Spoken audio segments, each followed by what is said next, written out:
Dans le but d'optimiser le processus de transfert, cette vidéo expliquera comment tirer le meilleur parti de notre Giotiline Sienna 397. Faisons le tour de ce camping-car semi-intégré.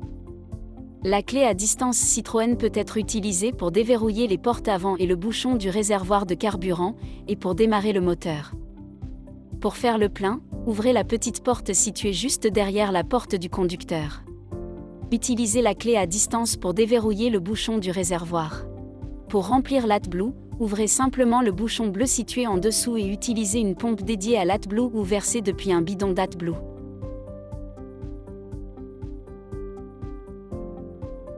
Pour démarrer le moteur, insérez la clé et tournez-la.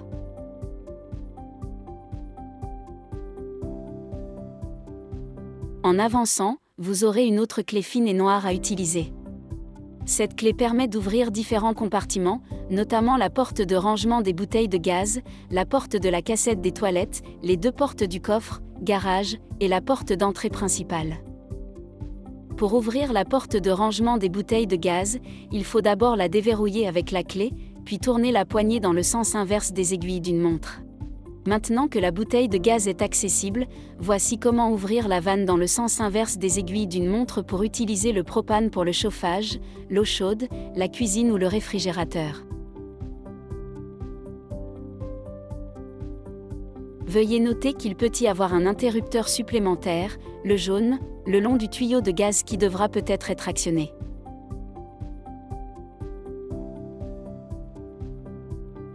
Veuillez noter qu'il est impératif de fermer la bouteille de gaz pendant la conduite afin d'éviter tout risque en cas d'accident de voiture. Avoir du gaz circulant dans le circuit peut être extrêmement dangereux. Voici un clip vidéo montrant comment fermer correctement la bouteille de gaz.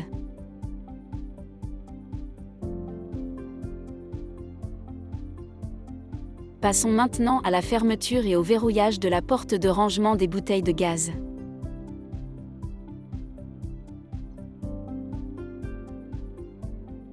Le prochain élément de ce tutoriel concerne la cassette des toilettes. Pour y accéder, déverrouillez et ouvrez la petite porte en appuyant simultanément sur les deux boutons. Une fois la porte ouverte, la cassette peut être retirée en tirant sur la poignée bleue et en la sortant.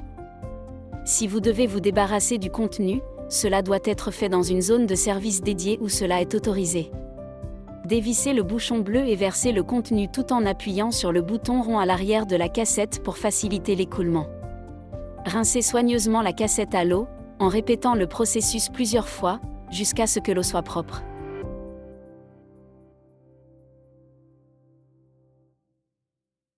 Pour préparer la cassette à être utilisée, ajoutez 70 ml de liquide pour toilette Aquachem, celui de couleur bleue, et de 1 à 2 litres d'eau.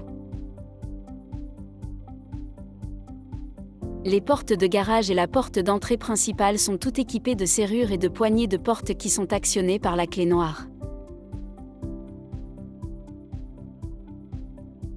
De plus, pour une sécurité accrue, des serrures supplémentaires ont été installées sur les deux portes de garage et sur la porte d'entrée principale, tout utilisant la même clé rouge. Pour déverrouiller, insérez la clé et tournez-la dans le sens des aiguilles d'une montre. Le cylindre sortira, permettant à la serrure entière de pivoter, ce qui permettra l'ouverture des portes. Il est important de s'assurer que le corps de la serrure est dans la bonne position, verticale ou horizontale, afin de pouvoir la verrouiller à nouveau à l'aide de la clé. Pour verrouiller les portes, poussez le cylindre vers l'intérieur et tournez la clé. Attention, assurez-vous de ne jamais laisser les clés dans le garage. La porte pourrait se verrouiller si la clé noire a été retirée alors qu'elle était en position verrouillée. Dans le garage, vous trouverez des éléments essentiels tels que du liquide pour les toilettes Aquachem, du liquide pour les eaux usées Aquachem, de l'AdBlue, des bouteilles d'huile de moteur et une petite boîte à outils. À l'arrière du véhicule, vous trouverez le porte-vélo Tulle pouvant accueillir jusqu'à 4 vélos avec un poids total maximal de 60 kg. Lorsqu'il n'est pas utilisé, le porte-vélo est positionné verticalement. Pour l'utiliser, il suffit de tirer et d'incliner le cadre horizontal.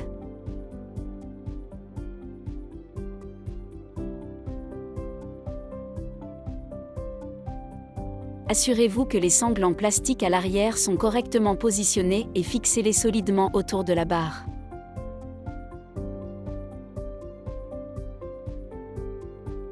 Le porte-vélo tulle est composé de 3 bras de maintien de vélo fixe et d'un bras supplémentaire conçu pour relier le 4e vélo au 3e.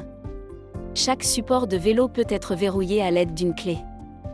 Il est important de noter que chaque clé est codée par couleur pour correspondre à un support de vélo spécifique. Veuillez vous assurer de faire correspondre la couleur de peinture de la clé avec le support de vélo correspondant lors du verrouillage. Pour éviter le vol, il est recommandé de toujours verrouiller les supports de vélo, même lorsqu'ils ne sont pas utilisés. Cela contribuera à protéger à la fois les vélos et le porte-vélo lui-même.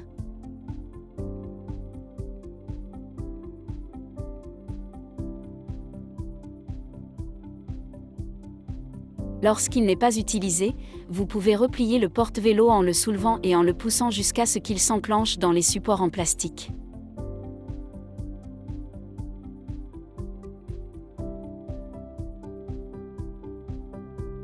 La caméra de recul arrière est située dans le support de la plaque d'immatriculation. Sur l'écran, une zone jaune devrait apparaître juste à l'extérieur du périmètre du porte-vélo lorsque celui-ci est utilisé.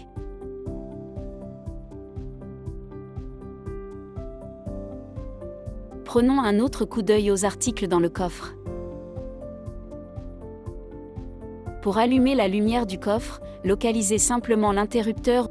Il est important de garder la grille libre, car elle est utilisée par la chaudière pour l'admission d'air. À l'intérieur du coffre, vous trouverez une grande boîte contenant divers articles tels que le câble électrique, les stabilisateurs d'essieu, les trousses médicales,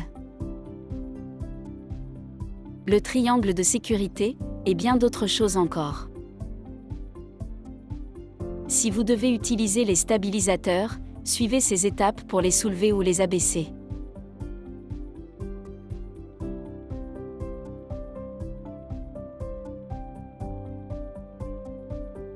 Placez les stabilisateurs sous le véhicule sur la barre métallique désignée pour un soutien adéquat. D'autres éléments que vous trouverez dans le coffre comprennent un tuyau, qui est rangé dans un sac noir et utilisé pour remplir le réservoir d'eau douce, ainsi que des rampes de nivellement. Pour utiliser les rampes de nivellement, retirez-les du sac et placez en une ou deux sous les roues que vous souhaitez surélever. Les rampes offrent 3 niveaux différents que vous pouvez choisir. Vous pouvez vérifier la position à l'aide du niveau à bulle sur la table intérieure. Il y a également une porte qui donne accès au réservoir d'eau douce. Généralement, vous n'aurez pas besoin d'utiliser cette porte.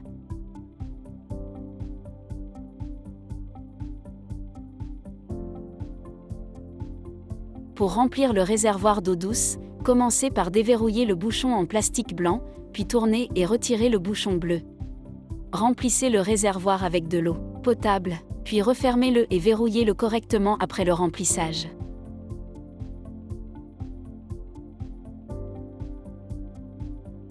En avançant vers l'avant du véhicule, vous trouverez la prise pour l'électricité 230V.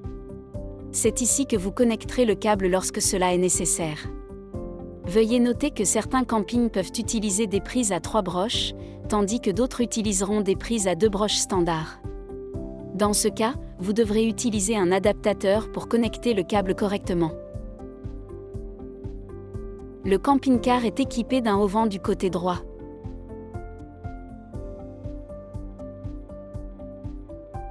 Pour déplier l'auvent, utilisez la manivelle fournie. Une fois que vous pouvez atteindre le côté de l'auvent avec vos mains, procédez à l'ouverture des pieds pour fournir un soutien supplémentaire. Commencez par les déclipser, puis abaissez-les et ajustez leur hauteur selon vos besoins. Continuez ensuite à déployer la toile de l'auvent selon la couverture souhaitée. Pour replier et fermer l'auvent, suivez simplement les mêmes étapes dans l'ordre inverse. Commencez par replier la toile de l'auvent, puis relevez et fixez les pieds dans leur position d'origine. Enfin, utilisez la manivelle pour rétracter l'auvent jusqu'à ce qu'il soit complètement fermé.